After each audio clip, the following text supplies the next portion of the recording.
Salut à tous, j'espère que vous allez bien. Au nord-ouest de l'Écosse, dans l'archipel des îles Flannan, se trouve une petite île nommée Eileanmore.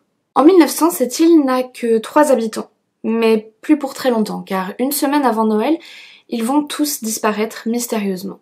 Cette histoire, vous la connaissez très probablement parce qu'on en parle hyper souvent dans les articles et émissions qui traitent d'affaires mystérieuses, voire paranormales, et à chaque fois, elle est présentée comme un mystère complet. Mais moi aujourd'hui, je vais vous montrer qu'en enquêtant rien qu'un petit peu sur internet, il est facile de découvrir la vérité sur cette histoire. Alors comme d'habitude, je vous laisse vous installer bien confortablement, éteindre vos lumières et dès que vous êtes prêts, c'est parti.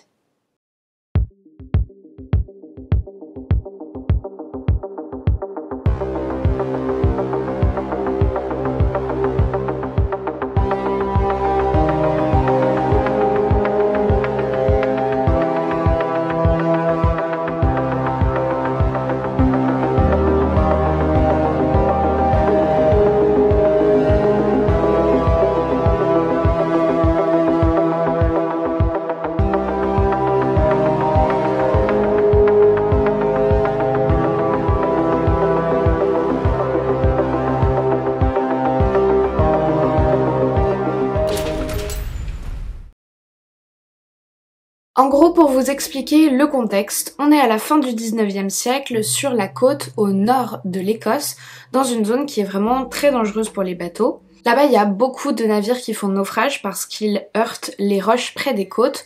Alors on décide, dans les années 1890, de construire un phare à cet endroit. Mais c'est super compliqué, déjà d'un point de vue logistique, parce que les îles, elles sont en fait des falaises abruptes, et c'est une zone où il y a énormément de vent, de vagues aussi. Bref, rien que l'acheminement des matériaux pour construire le phare, c'est un enfer. Et tout ça, c'est aussi sans compter les vieilles légendes écossaises qui peuplent les lieux de plein de créatures magiques pas très accueillantes. Bref, au final, le 7 décembre 1899, le phare est inauguré et il commence à éclairer pour la première fois. Sauf qu'à l'époque, les phares, ils n'étaient pas automatisés comme aujourd'hui. Il fallait que ce soit une personne qui s'en occupe manuellement. Alors en fonction du type de phare et surtout de l'isolement auquel il conduit, les conditions des gardiens changent. Là, comme c'est un phare pénible d'accès, mais aussi pour y vivre, on engage 4 gardiens pour que, par un système de roulement, 3 puissent être toujours présents sur l'île en même temps, pendant qu'il y en a un qui part se reposer pendant quelques semaines sur la terre ferme. Tout se passe bien à Eileanmore pendant 1 an, jusqu'à ce que tout bascule. Le 15 décembre 1990, le bateau Arctor passe près de l'île par mauvais temps, et remarque que la lumière du phare est éteinte. Le navire continue sa route jusqu'à la ville d'Oban, où l'équipage signale le problème du phare, mais ce n'est que le 26 décembre qu'un autre bateau peut enfin se rendre sur l'île pour voir ce qui s'y passe. À bord, il y a notamment Joseph Moore, le 4e gardien du phare, qui était en repos au moment des faits. Lorsqu'ils approchent de l'île d'Eileanmore, le capitaine du bateau et son équipage lancent une fusée pour signaler leur approche et ils sonnent la corne de brume, mais ne reçoivent aucune réponse de la part du phare. Joseph Moore débarque le premier et comme personne n'est venu à sa rencontre sur le ponton de débarquement, il sait que quelque chose ne va vraiment pas. Il fonce tout de suite jusqu'au phare où il trouve la grille et la porte d'entrée fermée. Seule la porte de la cuisine était ouverte. Dans le salon, les cendres de la cheminée étaient froides. Je suis montée dans les chambres et j'ai trouvé les lits vides, comme ils les avaient laissés tôt le matin. Je n'ai pas pris le temps de chercher plus loin, car j'ai naturellement compris que quelque chose de grave était arrivé. Moore s'occupe en premier lieu de remettre le phare en marche, parce que c'est le plus important, puis les recherches commencent. Premier constat. Le temps au niveau du phare semble s'être figé, les pendules sont arrêtées, la porte arrière de la cuisine n'est pas fermée, mais les ustensiles ont été nettoyés comme si quelqu'un avait fait la vaisselle après le déjeuner. 2 imperméables et 2 paires de bottes sont manquantes, et un 3e manteau, lui, qui est resté accroché à la patère. C'est comme si 2 des 3 gardiens étaient sortis préparés et que le 3e avait quitté le phare dans la précipitation sans mettre son manteau. On pense d'ailleurs que les hommes se sont volatilisés dans l'après-midi du 15 décembre puisque lorsque l'Arctor est passé le soir, le phare ne fonctionnait pas. Ça signifie qu'il l'avait pas encore mis en route, donc il faisait probablement jour lorsqu'ils ont disparu. Les hommes sur place se mettent immédiatement à inspecter chaque recoin de l'île, Du côté est, il n'y a absolument rien à signaler. Mais du côté ouest, par contre, il est évident qu'une violente tempête a tout dévasté. Des équipements ont été renversés, des rails en fer sont arrachés du béton et tordus, une pierre de plus d'1 tonne a été déplacée et l'herbe elle a été soulevée et arrachée comme de la vulgaire moquette sur plus de 10 mètres. Le capitaine du navire part immédiatement envoyer un télégramme pour avertir la société qui gère les phares à Édimbourg. Un terrible accident est arrivé aux flânants. Les 3 gardiens, James Ducat, Thomas Marshall et Donald MacArthur ont disparu de l'île. Les horloges sont arrêtées et d'autres signes semblent indiquer que l'accident a dû arriver il y a 1 semaine environ. Les pauvres ont dû être précipités par le vent par-dessus les falaises ou noyés alors qu'ils tentaient de sécuriser une grue. Le journal de bord que tenaient les gardiens va aussi confirmer qu'ils ont probablement disparu le 15 décembre puisque c'est la date de la dernière entrée. Alors il y a évidemment eu beaucoup de tentatives d'explication à ces 3 disparitions, des plus solides aux plus farfelues. Je vais vous les évoquer rapidement en allant des moins crédibles aux plus crédibles. Premièrement, l'hypothèse de l'intervention surnaturelle, que ce soit un enlèvement par des extraterrestres ou des créatures issues du folklore écossais comme des oiseaux géants ou au contraire des sortes d'hommes minuscules. Bon, évidemment, à part le fait que ce soit des légendes qui reviennent souvent, il n'y a aucun élément concret qui puisse permettre de donner la moindre crédibilité à ces théories. Donc autant passer à la suite pour voir s'il n'y a pas une meilleure explication. Ensuite, l'enlèvement par un bateau, fantôme ou non. Alors même remarque que juste avant, et en plus, pourquoi est-ce que ces 3 gardiens qui étaient expérimentés auraient abandonné leur poste et quitté l'île pour monter sur un bateau inconnu? C'est vraiment improbable. Troisième hypothèse, l'un des gardiens est devenu fou et il a assassiné les 2 autres avant de se jeter lui-même à la mer.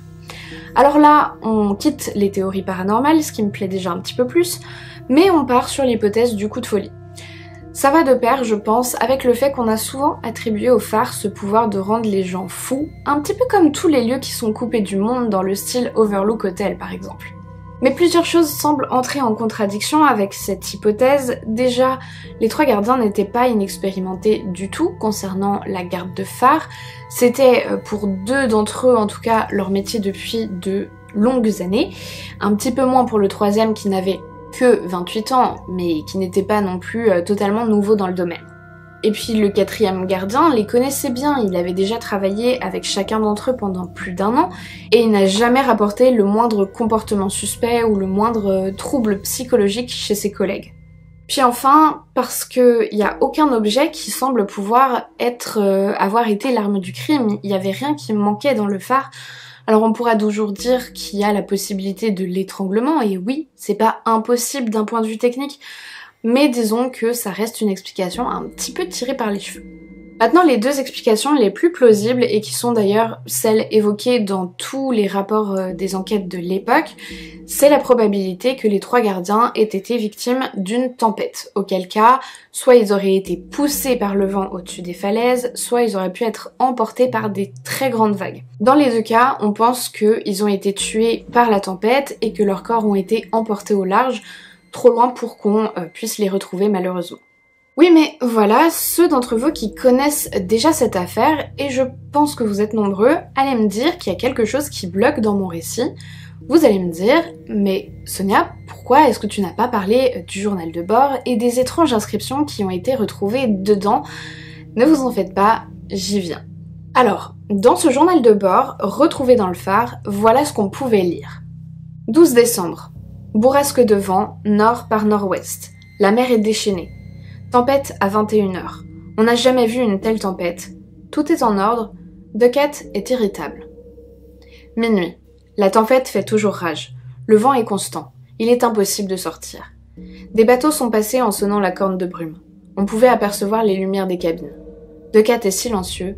MacArthur pleure.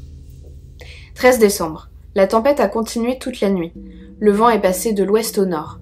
Ducat est toujours silencieux. MacArthur prie. Midi. Le ciel est gris.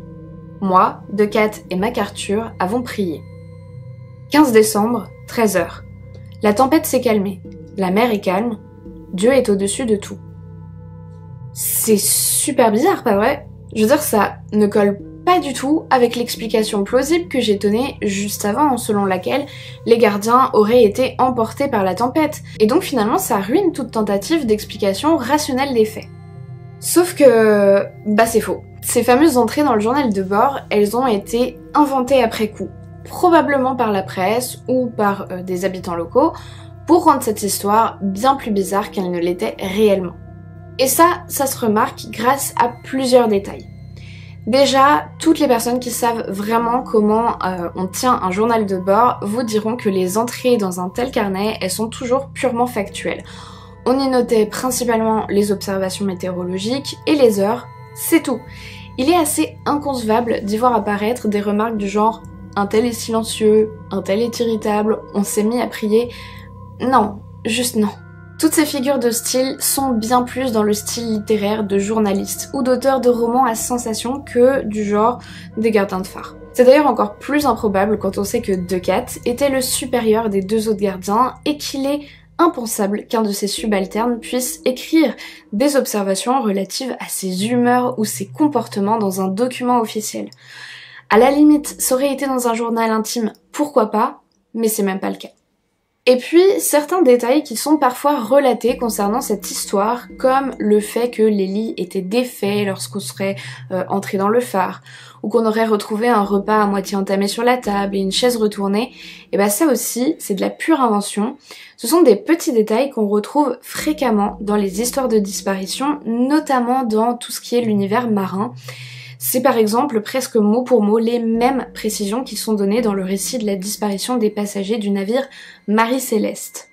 Enfin, il n'existe aucune photo, aucune trace de ce fameux journal de bord, en tout cas des dernières entrées, tout simplement parce qu'elles n'y ont jamais été notées. En fait, il y a eu quelques observations qui ont visiblement été inscrites à la craie sur un tableau et qui auraient dû être recopiées plus tard dans le journal, au niveau du phare, mais ces inscriptions dataient du 13 et du 15 décembre et elles mentionnaient uniquement la tempête en cours. D'ailleurs, comme je vous l'ai dit au début, le bateau qui est passé près de l'île le 15 décembre au soir avait bel et bien rapporté des conditions météo difficiles à ce moment-là, contrairement à ce qui est soi-disant raconté dans le journal de bord. Alors je sais, c'est un petit peu décevant dans le sens où on aimerait tous croire qu'il existe une raison bien plus étrange et mystérieuse à l'origine de la disparition de ces trois hommes, mais malheureusement, c'est pas le cas. Les faits tendent tous à aller vers la même explication, ils ont malheureusement été emportés par cette très forte tempête. Reste qu'on connaît pas exactement le détail et le déroulement des faits et que l'un des gardiens n'a probablement pas appliqué les règles de sécurité puisque il aurait dû rester au phare malgré le fait que ses deux collègues n'étaient pas revenus. On peut facilement imaginer quand même que si un incident s'était produit emportant un ou deux des gardiens qui étaient sortis initialement, le dernier ait été pris de panique et soit sorti sans son manteau, en oubliant toutes les consignes de sécurité, et puis qu'il ait aussi été une victime malheureuse du vent et ou des vagues. Moi, ce que je trouve intéressant dans cette histoire, c'est qu'on est nombreux à la connaître, nombreux à avoir déjà lu des articles ou même vu des émissions du genre, vous savez, les 30 histoires les plus mystérieuses, et que tous ou presque mentionnent toujours ces fameux détails troublants qui poussent à croire qu'il y a quelque chose de surnaturel qui s'est produit au phare d'Eilean Mor, sans jamais les remettre en cause. Et je pense que vous le savez, moi ça me passionne les histoires de lieux maudits, voire hantés, mais ce que j'aime surtout, c'est comprendre pourquoi et comment ils ont acquis de telles réputations. Malheureusement, les explications rationnelles semblent souvent l'emporter, et dans le cas de cette affaire, c'est en tout cas vraiment ça. Alors je voudrais revenir sur ce que je vous ai dit en introduction. Évidemment, je vais pas vous affirmer que j'ai tout compris ou que je détiens la vérité sur un mystère après avoir fait quelques recherches sur internet. Ça, c'était un autre point sur lequel je voulais justement insister. Alors là, en l'occurrence, je vous laisserai aller voir dans les sources. Je me suis principalement basée sur un article de Mike Dash, qui est un historien et un écrivain vraiment très reconnu pour faire des recherches de super bonne qualité. Donc je suis plutôt à l'aise avec la crédibilité des informations que je vous apporte. Mais dans tous les cas, il faut toujours faire attention à ne pas prendre pour acquis quelque chose parce que c'est présenté soit par une figure d'autorité ou plutôt une figure de savoir. Je vous invite à toujours garder un petit peu d'esprit critique, à accumuler les sources et à les croiser, puis à vous faire vos propres opinions et connaissances sur un sujet avant de penser le maîtriser. Bien entendu, là pour une histoire comme ça, c'est assez anodin, hein. Si vous écoutez un reportage ou que vous lisez un article sur le phare des Linmore qui raconte des conneries et que vous en restez là, c'est pas bien grave. Mais là où c'est plus gênant, c'est quand je vois qu'il y a carrément des gens dont c'est le métier qui continuent à répandre des fausses informations sans les vérifier, ou bien quand ça touche des sujets bien plus sensibles et importants, d'actualité par exemple. Bref, j'espère que cette petite démonstration vous aura permis... Non, non, franchement non, tu m'emmerdes. Franchement, on peut pas travailler avec toi qui fait n'importe quoi à côté. Sale bête.